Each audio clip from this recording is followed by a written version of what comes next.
साहब के लिए मौलाना आमिर अर्शादी साहब से मैं गुजारिश करता हूँ कि बराए करम वो माइक पर आए। बोल बोल आमिर साथी जिंदाबाद जिंदाबाद जिंदाबाद, आमिर साथी जिंदाबाद जिंदाबाद जिंदाबाद। लड़े थे अंग्रेजों से, अब लड़ेंगे चोरों से। पहले लड़े थे अंग्रेजों से,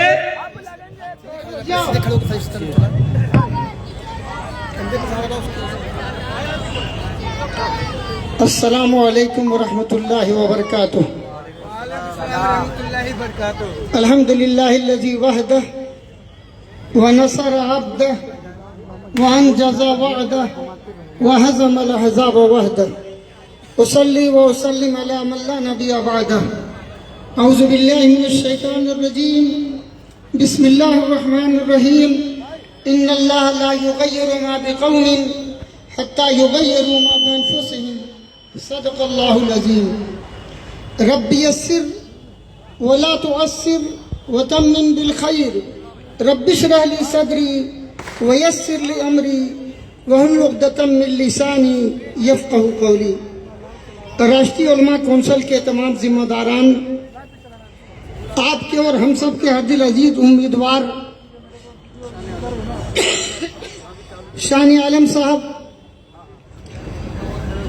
बुजुर्ग सामीन, नौजवान साथियों और अजीज बच्चों, माओ बहनों और बेटियों, मैंने जो आयत आपके सामने तिलावत की है उसका तर्जुमा शायर ने इस शेर में किया है कि खुदा ने आज तक उस कौम की हालत नहीं बदली, खुदा ने आज तक उस कौम की हालत नहीं बदली, न हो जिसको ख्याल खुद अपनी हालत के बदलने की। मैं जहां भी जाता हूं वहां पर वहां के लोगों से यह जरूर पूछता हूं, और ये इसलिए पूछता हूं कि कब्रिस्तान में अगर अजान दीजिए तो मुर्दे उसका जवाब नहीं देते हैं। तो मैं आपसे सवाल करता हूं कि आप अपने हालत को बदलने के लिए तैयार हैं? आवाज में दम नहीं है। अगर इतने मुर्दे आप हैं तो आपका जीना और जीना बेकार है। बल्कि अगर मैं लानत कहूं तो कोई हर्ज नहीं होगा कि आज हमने बोलना छोड़ दिया। जुल्म पे जुल्म हो रहा है, परेशान किया जा रहा है, लेकिन हम बोलने को तैयार नहीं। और फिर एक बार आपसे पूछता हूं कि क्या आप अपनी हालत को बदलने के लिए तैयार हैं? हाँ, अब जाके पता चला है कि यहाँ पर कुछ लोग जिंदा हैं। मैं अर्ज कर रहा था कि इस वक्त और 77 साल से हमें एक काम पे लगा दिया गया है कि फला को हराना है और फला को जिताना है। किसी को हराना है और बोलिए, जिंदा है तो बोलिए भाई, थोड़ा पीछे होकर ले ले यार, क्यों बार बार बीच में आते? इस काम से अगर यह कौम बाहर नहीं निकली तो 77 साल हो गया गुलामी का, हम गुलाम के गुलाम रहेंगे। आप गुलामी से बाहर निकलना चाहते हैं कि नहीं? सबक फिर पर सदाकत का, शुजाअत का, अदालत का लिया जाएगा तुमसे कौमों की इमामत का। अब वो वक्त आ गया है। मैंने आज से 16 साल पहले जब मुझसे कहा गया कि मौलाना आपके लड़ने से दूसरे लोग जीत जाएंगे, तो मैंने उनसे कहा था ये सेकुलर पार्टियां जो हैं कि तुमने 60 साल इस मुल्क में हुकूमत की, लेकिन भारतवासियों को, देश के लोगों को एक गिलास पानी भी साफ मुहैया नहीं करा सके। क्या आप बता सकते हैं कि जिस मोहल्ले में आप यहां रहते हैं 24 घंटा पानी आपको नसीब है? 24 घंटा पानी मिलता है? सुबह आता होगा 4 बजे भोर में, एक आध घंटे के लिए, 2 घंटे के लिए, फिर शाम को आ जाता होगा। तो अगर पानी अगर ये हुकूमतें 77 साल में नहीं दे सकी, तो क्या इन बेहूदों को यह हक हासिल है कि ये हुकूमत करे मुल्क में? बोलिए, इन्हें नहीं है। तो हमने कहा था कि हमने 60 साल तुम लोगों को अपना लीडर माना। मुसलमानों ने माना कि नहीं माना? कभी कांग्रेस की, कहीं समाजवादी को, कहीं मायावती को, कहीं लालू को, कहीं आलू को, कहीं भालू को माना कि नहीं माना? बोलिए, माना कि नहीं माना? क्या देश का भला हो सका? हमने उनसे कहा, अगर तुम वाकई में ईमानदार हो और बेईमान नहीं हो, तो 5 साल के लिए हुकूमत हमारे हवाले कर दो। इस मुल्क से गरीबी का खात्मा हो जाएगा। इसलिए कि अगर इंकलाब आएगा, ईमानदारी आएगी, सच्चाई आएगी, तो सिर्फ और सिर्फ इस्लाम का मानने वाला ला सकता है, मुसलमान ला सकता है। दूसरा कोई ईमानदारी नहीं ला सकता। हमारे यहाँ कोई लक्ष्मी की पूजा नहीं होती। हमारे यहाँ लक्ष्मी का मतलब होता है कि जरूरत, पैसा हमारी जरूरत है, पैसा हमारा ईमान नहीं है। हमारे नबी करीम सल्लल्लाहु अलैहि वसल्लम ने दुनिया में आए सिर्फ इसलिए कि इस्लाम एक मुकम्मल निजाम हयात है, मुकम्मल निजाम हयात है। उन्होंने हर काम करके बता दिया, चाहे वो दुकान का मामला हो, बाजार का मामला हो, तिजारत का मामला हो, सियासत का मामला हो, हुकूमत का मामला हो, बीवी बच्चों से मामला हो, रिश्तेदारों का मामला हो, सारा मामला सिखाया कि नहीं सिखाया? हमें ये सिखाया गया। हमारे यहाँ तो पड़ोसियों के इतने हुकूक हैं। मैं आप लोगों से बात करना चाहता हूँ। एक तरफ नफरत की दुकान पनप रही है, दूसरी तरफ मोहब्बत की दुकान खुल रही है, और दोनों दुकानों के दरमियान परेशान है मुसलमान। आप अभी 4-5 महीना पहले इलेक्शन था। यहाँ पर लोकसभा की 48 सीटें हैं। यहाँ पर मुसलमान तकरीबन गवर्नमेंट के एतबार से 12% है, जबकि सच्चाई ये है, ईमानदारी ये है कि यहाँ 16 से 18% है।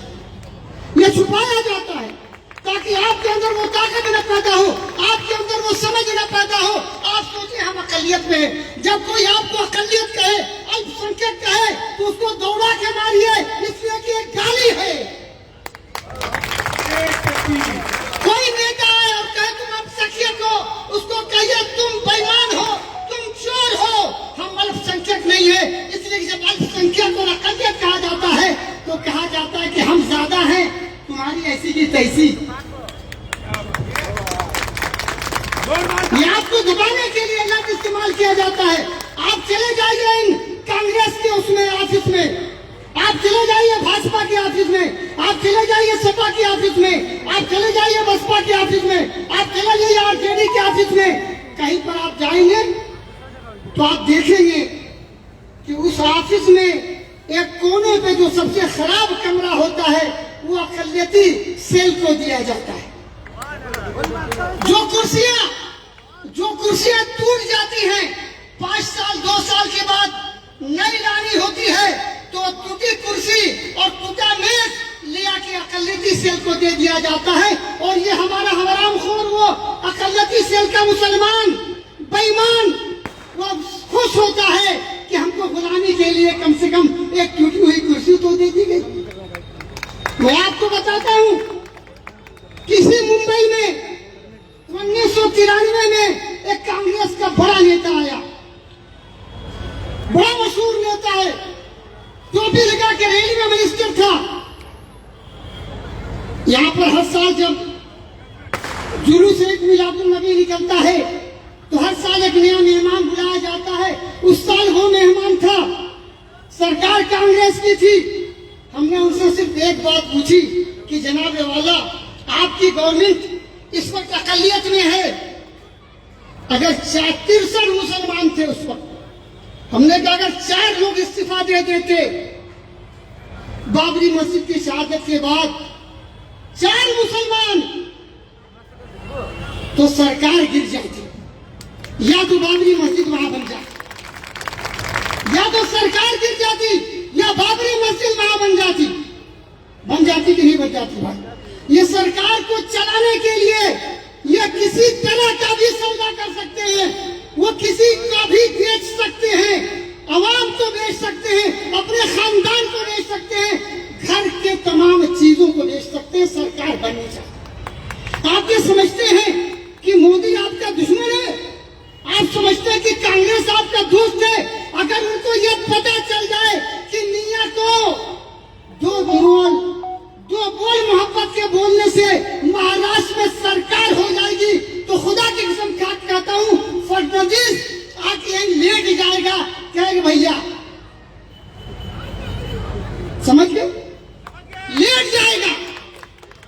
ये किसी के दुश्मन नहीं है, ये किसी के दोस्त नहीं है, न हिंदुओं के दोस्त है, न मुसलमानों के दुश्मन है। इनको लगता है कि मियां को टाइट कर दिया तो हमारा हिंदू वोट एक हो जाएगा। तैयार हो जाइए, इसे लड़ने की ताकत पैदा कीजिए, दोनों हाथ पैदा करने की ताकत पैदा कीजिए।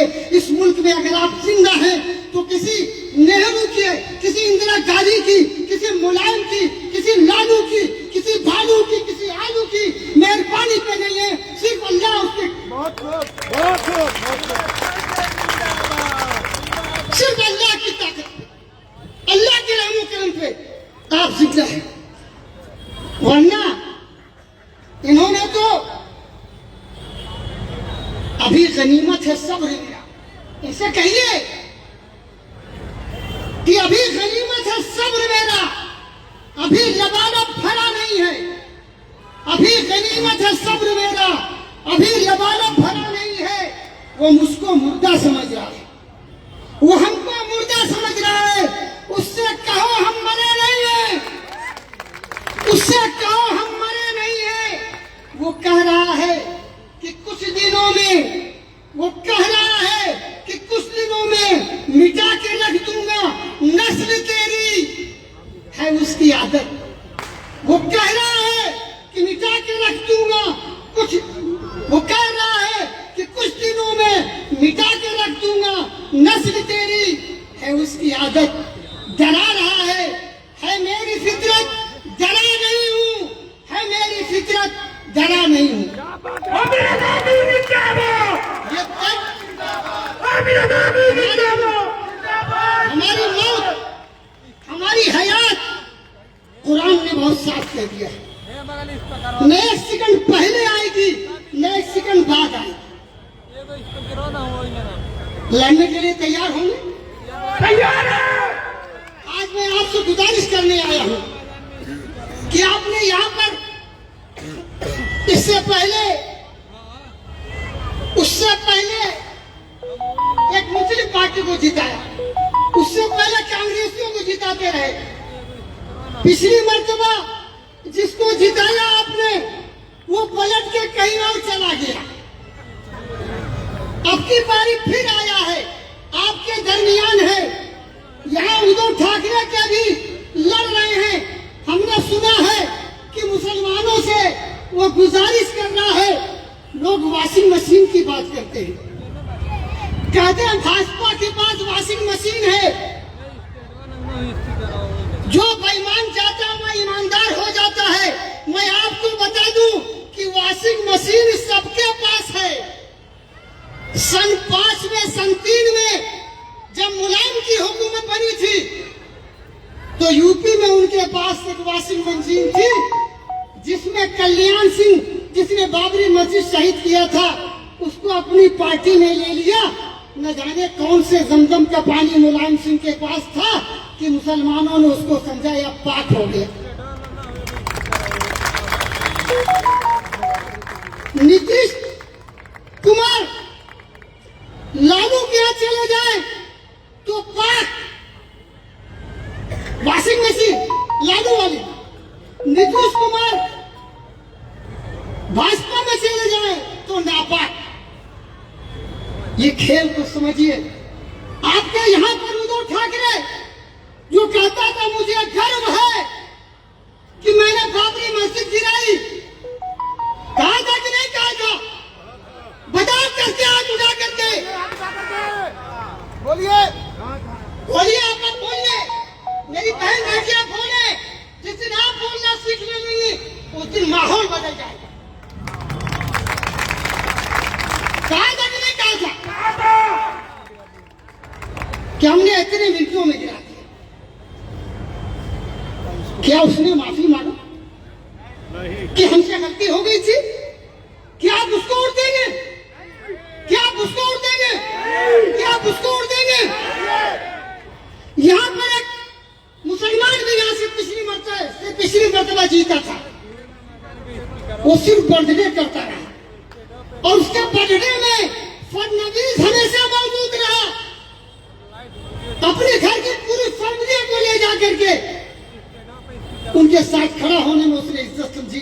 किसी मुसलमान के घर में आके अपनी फैमिली को लाया क्या? लाया क्या?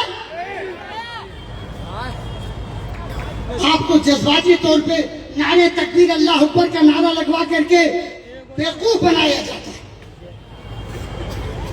वो वॉशिंग मशीन यहाँ पर कांग्रेस के पास है, यहाँ पर शरद पवार के पास है कि उन्होंने उद्धव को उस मशीन में डाल दिया और जमजम से नहा करके, हो सकता है वो जमजम जो हलवाई यहाँ पर है जो मिठाई बनाता है उसके किसी शीरे में डाल करके पाक कर लिया हो। दोस्तों, इस खेल को समझिए। एक तरफ चचा पवार, एक तरफ भतीजा पवार, और दोनों मिलकर के आपका खून चूसने के लिए तैयार है। घी कहां गिरेगा? खिचड़ी में, पवार की खिचड़ी में। इधर डालो या उधर डालो, आपको बेवकूफ बनाया जा रहा है। ये शख्स जो आपके सामने खड़ा हुआ है, ये आपके अक्सर बुरे वक्त का साथी है कि नहीं है? ईमानदारी से बताइए, है कि नहीं है? तो अभी 2 दिन का दिन है, कल का आखिरी दिन है, उसके बाद 19 का दिन है, 20 का दिन है। इसके पास वो बेईमानी और शैतानी और डकैती और वो घोटाले का पैसा नहीं है। मुझे पता नहीं कि अपनी बीवी का गहना बेच रहे हैं या अपनी कोई कारोबार था उसमें कुछ लगा रहे हैं, कैसे ये इलेक्शन लड़ रहे हैं। अगर आप तैयार हो गए, तैयार हैं? अगर आपने यहाँ जितने लोग हैं, अगर ये कहे ईमानदारी से, सच्चाई से, अल्लाह देख रहा है, ये सिर्फ हाथ उठाने के लिए नहीं, अगर इतने लोग तैयार हो गए तो ये असेंबली में जाने से उसकी किसी की ताकत नहीं है जो रोक ले। और मैं कहता हूं कि हम उस पार्टी के लोग हैं जो ईमानदारी और सच्चाई की बात करते हैं। हम अल्लाह के रसूल सल्लल्लाहु अलैहि वसल्लम के तरीके पर आकर के सियासत करना चाहते हैं। हम हिंदू और मुसलमान को लड़ा के सियासत नहीं करते, हम सबको अल्लाह का बंदा समझते हैं, आदम और हव्वा की औलाद समझते हैं।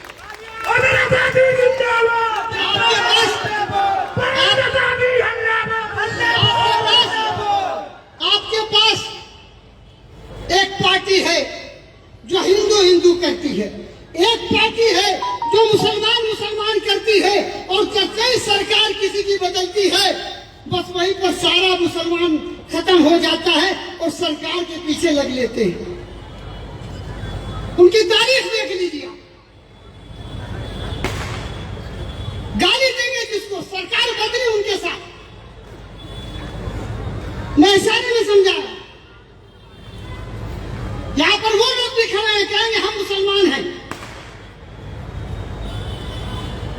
लेकिन हम ये बात कह रहे हैं, कोई मुसलमान पार्टी, कोई राष्ट्रीय अध्यक्ष होगा वो ये नहीं कह सकता इसलिए कि वो अंदर से ईमानदार नहीं है। मैं आपके सामने कहता हूं कि जिस तरह इनके लिए आज हम आपसे वोट मांगने आए हैं, अगर आपने इनको पहुंचा दिया और अगर आपका जो वादा किया नहीं पूरा किया तो सबसे पहले चौराहे पे इसी तरह भीड़ में आके आज इनको फूल का माला अगर पहनाने की बात करता हूं तो कल जूते का हार भी पहनाने की ताकत रखता हूं। ये भाग जाएंगे, हमारे मिलने रहेंगे नहीं रहेंगे, कहीं और चले जाएंगे, को तोड़ेंगे तो असूलों से समझौता राष्ट्रीय उलमा कौंसिल नहीं करती। दोस्तों, जो लोग हिंदू और मुसलमानों को लड़ाना चाहते हैं वो सुन लें। हवेली झोपड़ी सबका मुकद्दर फूट जाएगा। हवेली झोपड़ी सबका मुकद्दर फूट जाएगा। अगर ये साथ हिंदू मुस्लिमों को छूट जाएगा, दुआ कीजिए कि हमें प्यार के रिश्ते रहे कायम। ये रिश्ते टूट जाएंगे तो भारत टूट जाएगा।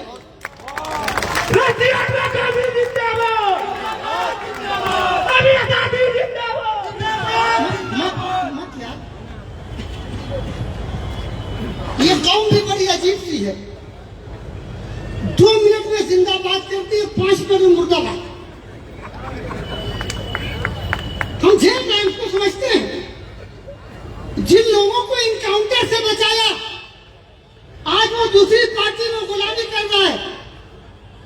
जिसको उंगली पकड़ के सियासत सिखाई, वो दूसरे के जाकर के गुलामी कर रहा है और दूसरे के लिए अपने कौम के लीडर को गाली देता है।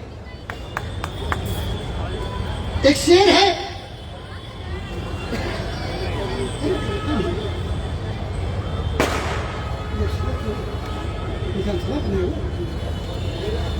पिछली मर्तबा जो जीता था उसको 80,000 वोट मिला था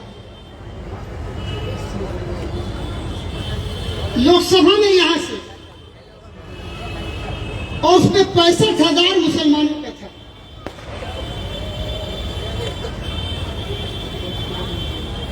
उसके बावजूद उन सेकुलर पार्टियों ने किसी मुसलमान को टिकट नहीं दिया। आप इसका बदला लेने की नहीं लेंगे? बदला लेने की नहीं लेंगे? ये मर्द वाली जुबान है, मर्द वाली है? नहीं लग रहा, कुछ कम मर्द है। हाथ उठा के बताइए कि बदला लेंगे कि नहीं लेंगे? इधर लेंगे कि नहीं लेंगे? भाई आप लोग भी देखने में मर्द हो, आप लोग भी बता दो भाई, लेंगे कि नहीं लेंगे? अगर नहीं लेंगे तो अभी 77 साल हुआ है, 77,000 साल आप गुलाम बने रहेंगे। आपने अगर तय कर लिया कि हमको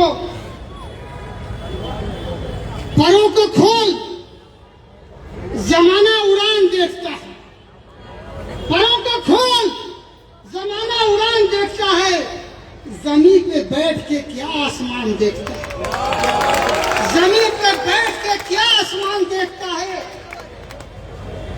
और ये जब आप उनको वोट देते हैं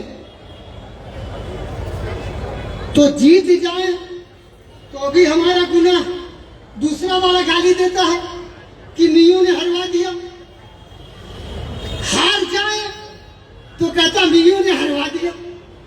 कहता कि नहीं कहता? गाली हमारी किस्मत हो गई है। तो शायर ने क्या बात कही है? किसी सुल्तान का डूबे अगर तारा, सुल्तान माने बादशाह, किसी सुल्तान का डूबे अगर तारा तो हम मुजरिम। कोई हार गया, हुकूमत बदल गई हमारी वजह से, तो कौन? किसी सुल्तान का, किसी बादशाह का डूबे अगर तारा तो हम मुजरिम, यानी मुसलमान। कोई सरकार में आ जाए दोबारा तो हम मुजरिम। कोई सरकार में आ जाए दोबारा तो हम मुजरिम। अजब एहसास है जो चैन से जीने नहीं देता। कोई जीता तो हम मुजरिम, कोई हारा तो हम मुजरिम। अजब एहसास है जो चैन से जीने नहीं देता। कोई जीता तो हम मुजरिम, कोई हारा तो हम मुजरिम। आपने जो जुर्म नहीं किया, खुद मसीहा, खुद ही कातिल, वो भी आखिर क्या करे? जख्म दिल पैदा करे या दर्द दिल अच्छा करे? आप यहाँ बहुत से लोग यूपी के होंगे, है कि नहीं भाई? हाथ उठाएं। उत्तर प्रदेश वाले आजमगढ़ वाले भी हैं यहाँ, जौनपुर वाले भी हैं। तो मैं ये सारे सेकुलर पार्टियों का हाल है, मैंने सबको बता दिया। आपके ओर से उत्तर प्रदेश और बिहार में सरकारें यादव लोग बनाते हैं, बनाते हैं कि नहीं बनाते? 24% हम। और सोचिए कि 6% यादव वो कहते मुसलमानों हम तुम्हारी हिफाजत करेंगे। इससे बड़ा कोई झूठ हो सकता है कि 6 लोग 24 लोग की हिफाजत करें? अगर हम ये कहें कि हम तुम्हारी हिफाजत करेंगे तो ये सच हो सकता है। लेकिन जब समाजवादी की हुकूमत थी तो हिंदुस्तान का 77 साल का, उस वक्त तो 10 साल 7 साल कम कर दीजिए, तो 70 साल का सबसे बड़ा दंगा मुजफ्फरनगर का दंगा था, सबसे बड़ा दंगा। तो शाह ने कांग्रेस का हाशिमपुरा मलियाना सब है, हजारों लाखों दंगे हैं, लेकिन हिंदुस्तान की तारीख का गुजरात से बड़ा, सारी दुनिया से बड़ा, भिवंडी से बड़ा, 93 के दंगों से बड़ा मुजफ्फरनगर का दंगा था। तो शाह ने क्या बात कही है कि हम लोग सेकुलर पार्टियों के चक्कर में अपने को भूल गए हैं कि तेरी चाहत में हम, तेरी चाहत में हम, ऐ अखिलेश, ऐ राहुल, ऐ शरद पवार, ऐ उद्धव, तेरी चाहत में हम दर बदर हो गए, तेरी चाहत में हम दर बदर हो गए, अपनी हस्ती से ही बेखबर हो गए, हम कौन थे पहचानना भूल गए, अपनी हस्ती से ही बेखबर हो गए। तुम सबर कर सनम सैफई हो गए, हम उजड़ कर मुजफ्फरनगर हो गए, हम उजड़ कर मुजफ्फरनगर हो गए, हम उजड़ कर भिवंडी हो गए, हम उजड़ कर बम्बई हो गए। 93 का दंगा याद होना चाहिए। ये वही लोग थे, यही शरद पवार थे 93 में, प्री प्लानिंग दंगा कराया था। आप भूल जाएंगे इसको? ये सारे के सारे उस वक्त इनके बाप उदों के बाल फेंकने थे, जो अल इनाम कहते थे। क्या कहते थे मैं कहना नहीं चाहता, आप जानते हो, आप भूल जाएंगे, आप भूल जाएंगे। तो दोस्तों, आपने एक पार्टी मुसलमान यहाँ आजमा लिया, बाकी सेकुलर पार्टियां गैर मुस्लिमों की आजमा चुके हैं, सबको देखा बार बार। आपकी देखो, आपकी उलमा काउंसिल आपकी बार, सबको देखा बार बार, उलमा काउंसिल कस के बोली आपकी बार। शाह आलम निशान क्या है? अमीर हो जाएंगे, बच्चियों के काम आएगा, शादी ब्याह में भी काम आएगा। बुरे हालात होंगे, बेच देंगे, करोड़पति हो जाएंगे, डायमंड। तो अमीर बनना चाहते हैं, गुलाम बनना चाहते हैं, आप तय कर लें। बोले क्या बनेंगे? तो डायमंड ले लीजिए, आपकी पारी मुफ्त में मिल रहा है, मुफ्त में डायमंड। मैं आपसे गुजारिश करूंगा कि आप ने अगर अब तक लोग आएंगे कहेंगे वोट खराब हो जाएगा, एक बड़ी बीमारी हमारे लग गई है। अल्लाह ताला को कम ज्यादा की जरूरत नहीं है। अगर मोदी ईवीएम में गड़बड़ी कर करके इधर का उधर वोट कर सकता है, वो दिमाग जो अल्लाह ने दिया है इतना बड़ा सा, मोदी के दिमाग को तो नहीं बनाना है भाई। भेजा खाते हैं कि नहीं खाते? कितना बड़ा होता है, इतनी बड़ी भाई भेजा कितना, हम लोग उससे बड़े छोटे हैं तो भेजा तो नहीं होगा। अगर मोदी जी के भेजे में इतनी ताकत है, इतनी अकल है कि वो इधर उधर करवा सकते हैं, तो अगर अल्लाह चाह जाएगा तो वो गड़बड़ होगा। वोट कहीं जाएगा, कमल पे, फमल पे, ढिका पे, मसाल पे, घड़ी पे, इस पे, उस पे, पंजे पे, तो सब आपके आएगा। अल्लाह ये कर सकता है कि नहीं कर सकता है? अल्लाह की फैतून के मालिक है कि नहीं है? अल्लाह ताला कादिर मुतलक है कि नहीं है? तो आप अल्लाह पे भरोसा करके इस मर्तबा शाह आलम को डायमंड के निशान पर 20 तारीख को अपना कीमती वोट देने को तैयार है। ये हर जगह नहीं पहुंच पाएंगे। अगर इनकी हैंडबिल हो या नहीं हो, चुनाव निशान हो, है कि नहीं छपा पर, आप सब लोग इनसे लीजिए। अगर आपने इतने लोगों ने तय कर लिया एक आदमी 10 वोट लाएगा, तैयार है भाई? तैयार है भाई? 8 नंबर बटन पे है। अगर आपने एक एक आदमी यहाँ से तय करके जाए कि हम कल, परसों और आखिरी दिन वोट निकालेंगे और हीड़ देंगे। हीड़ना समझते हैं कि नहीं? हीड़ना समझते हैं कि नहीं समझते हैं? एकदम हीड़ देंगे पूरे वतन पूरा को, पूरे इलाके को, पूरे भाई कल्ला को, पूरे आगरी पाड़ा को, जहां तक ये जाता है आपकी कॉन्स्टिट्यूंसी है, जहां तक आपका हल्का है, हिड़ेंगे कि नहीं हिड़ेंगे? आप जाइए, इनको मत जिताइए, राष्ट्रीय उम्मा कौंसिल को जिताइए। हम लोग, अगर आप हमारे बारे में जानना चाहते हैं, हम इसलिए नहीं आ रहे थे कि यहाँ दूसरे लोग लड़ रहे हैं, मुस्लिम पार्टियां लड़ रही हैं, लड़ने दो भाई, ये ना कहे कि मौलाना ने आके गड़बड़ कर दिया। हम तो इतना बड़ा दिल रखते हैं कि हमने गोंडी में अबू आसिम आदमी सामने किसी को नहीं खड़ा किया, जीशान सिद्दीकी के सामने किसी को नहीं खड़ा किया। हमारे पास लोग थे, इम्तियाज जलील औरंगाबाद में हमने लोग मांग रहे थे, हमने कहा नहीं खड़ा करेंगे, अच्छे बुरे ये मुसलमानों के खाए थे। गलतियां हो सकती हैं, लेकिन उनको हरा करके हमें कोई खुशी नहीं होगी, उनके हारने से गम होगा। लेकिन यहाँ पर हमारे लिए कोई भी जरा खिसकने को 1 इंच तैयार नहीं है। हमारा दिल बड़ा है, हम अपनी कौम के लिए काम करना चाहते हैं, और सिर्फ कौम के लिए नहीं, अल्लाह के बंदों के लिए काम करना चाहते हैं। इस बात से अपनी बात खत्म करना चाहेंगे कि हमारे यहाँ को अगर पड़ोसी भूखा सो जाए, हमें जो सियासत करनी है, हमारे नबी करीम सल्लल्लाहु अलैहि वसल्लम कहिए, अल्लाह रसूल का नाम आ जाए तो छोटा दरूद सल्लल्लाहु अलैहि वसल्लम जरूर कहिए।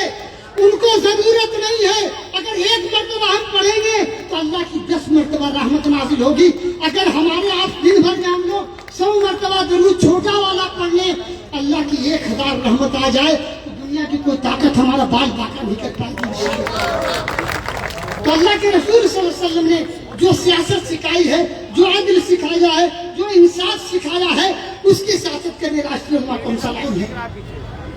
हम लोगों के जब हालात खराब थे, पूरा हिंदुस्तान खामोश था, कोई बोलने को तैयार नहीं था। हम लोग अपने मदरसों में बैठे थे, बटला हाउस इनकाउंटर होता है, हमने देखा कि 19 तारीख को कोई नहीं बोला, 20 को इंतजार करते रहे, 21 को इंतजार करते रहे, 22 को इंतजार करते रहे, 23 को इंतजार करते रहे, 24 के अखबार को देखा, कोई नहीं बोला, सबको साथ सुन गया था। दिल्ली को घंटी बांधे कौन? मायावती की हुकूमत उत्तर प्रदेश में, वो है हमारी मुखालिफ कांग्रेस की हुकूमत जिसने इनकाउंटर किया था सर केंद्र में, वो हमारी क्या सब वो करे। तो हमने 24 को एक बयान दिया, मरता क्या न करता, डू और डाई, या तो जिंदा रहना था या मरना था। आजमगढ़ को आतंकगढ़ कहा जा रहा था, आजमगढ़ के लोगों को, बल्कि पूर्वांचल के लोगों को, बल्कि कहिए पूरे हिंदुस्तान के मुसलमानों को कमरा किराए पे नहीं मिल रहा था। ये हुआ था कि नहीं हुआ? उस वक्त हम लोग मदरसे से बाहर निकले, इस शेर में आप अपनी बात कहेंगे कि सारे हमारे बच्चों को बालों पर काट दिया गया था, उड़ान भूल गए थे। उस वक्त हमारे दोस्त मरहूम ने ये शेर कहा था उलमा कौंसिल के लिए, अल्लाह उनकी मग़फ़िरत फरमाए, कि मदरसों से कदम उलमा के जब बाहर निकल आए, मदरसों से कदम उलमा के जब बाहर निकल आए तो मेरी कौम के बच्चों के बालों पर निकल आए। मदरसों से कदम उलमा के जब बाहर निकल आए तो मेरी कौम के बच्चों के बालों पर निकल आए और खिलाफे जुल्म जब आवाज दी उलमा काउंसिल ने, कफन बांधे हुए बच्चों के लाखों सर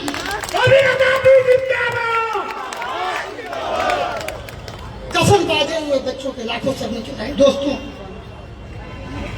तो हम जो पड़ोसी की बात कर रहे थे कि हमारे यहाँ की पड़ोसी भूखा रह गया तो हमको गुनाह होगा।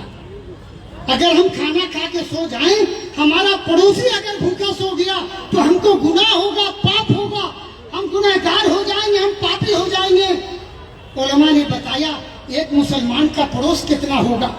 कहा 40 घर आगे, 40 घर पीछे, 40 दाहिने, 40 बाएं, यानी एक मुसलमान का पड़ोस, एक घर का पड़ोस 160 घर होगा। कितना? 160 घर। अगर आपने इस हदीस पे अमल किया होता तो आज कोई योगी, कोई मोदी, कोई फडणवीस, कोई गिरिराज सिंह, कोई और, आपने वो अपने मोहल्ले में कोई ऐसी जगह है जहां पर आपके इलाके में ये मजाटी यहाँ है, 10-20 यादव, 10-20 दूसरी निपलादी के, 10-20 ठाकुर, 10-20 दलित आपके इलाके में रहते हैं कि नहीं रहते? रहते हैं कि नहीं रहते हैं? अगर हमने इस हदीस पे इस 77 साल में अगर अमल कर लिया होता कि हम अल्लाह के बंदों को भूखा नहीं रहने देंगे, अगर इस हदीस पे अमल किया होता तो जब ये आज आगे नफरत पैदा करने की उस आदमी से, उस गैर मुस्लिम से, उस हिंदू से, उस दलित से, उस यादव से कहते तो कल्लू राम क्या कहता, वो लल्लू राम क्या कहता? हे मोदी जी, हे योगी जी, हे फडणवीस, जल्दी से सटक ले यहाँ से, कल्टी ले ले। जब हम बीमार थे, जब हम भूखे थे तो हमारे अलीमुद्दीन भाई ने खाना खिलाया। बीमार थे तो नईमुद्दीन भाई ने हमारा इलाज करवाया। जब हम प्यासे थे तो सलाहुद्दीन भाई ने हमको खिलाया। वो खुद दौड़ा देता, कोई नफरत नहीं पैदा कर पाता। ये करेंगे इंशाअल्लाह। आज से तय कर लीजिए, हम जो सियासत करना चाहते हैं, जो हम सियासत बताना चाहते हैं, उस सियासत में आपको यहाँ भी वकार मिलेगा, यहाँ भी इंशाअल्लाह कामयाबी मिलेगी और मरने के बाद अल्लाह के यहाँ भी हिस्सा होगा। तो दोस्तों, इस सियासत को करेंगे। जब हम मर के जाएंगे अल्लाह हमसे पूछेगा हम भूखे थे, अल्लाह कहेगा मैं भूखा था, मुझको खाना नहीं खिलाया, मैं प्यासा था, मुझको पानी नहीं पिलाया, मैं बीमार था, मुझको देखने नहीं आए। तो बंदा कहेगा अल्लाह तू सबको खिलाता है, तू सबको पिलाता है, तू सबको शिफा देता है, हम कैसे, तू कहाँ बीमार पड़ेगा कि हम तुझको देखने आते, तू कहाँ प्यासा होगा कि हम तुझको पिलाते, तू कहाँ भूखा होगा कि हम तुझको खिलाते। तो अल्लाह ताला कहेगा मेरा फला बंदा बीमार था। कलीमुद्दीन लल्लू यादव, लल्लू सिंह नहीं कहेगा, कल्लू राजभर नहीं कहेगा, बंदा कि मेरा फला बंदा बीमार था, उसका इलाज करवाते, गोया मेरा इलाज करवाते, उसको खिलाते, गोया मुझको खिलाते, उसको पिलाते, गोया मुझको पिलाते। तो हम जो सियासत आपको बताने आए हैं अल्लाह के रसूल के तरीकेकार पे, वो सियासत करेंगे इंशाअल्लाह। वो सियासत करेंगे, उसमें कोई हिंदू नहीं होगा, कोई मुसलमान नहीं होगा, कोई सिख नहीं होगा, कोई ईसाई नहीं होगा, कोई छोटा नहीं होगा, कोई बड़ा नहीं होगा, कोई अगड़ा नहीं होगा, कोई पिछड़ा नहीं होगा, सब एक होंगे। हमारे यहाँ तो नमाज में अगर सफ में एक मेहतर समझते हैं, भंगी जिसे कहते हैं आप, अगर वो मस्जिद में आ जाए और एक सैयद साहब भी आ जाए, तो अगर अच्छा कुरान पढ़ने वाला मेहतर है तो इमामत मेहतर करेगा, इसलिए कि वो सैयद से बेहतर है, वो सैयद से बेहतर है। हमारे यहाँ कोई छोटा बड़ा नहीं होता, हम इस सियासत को करने आए हैं।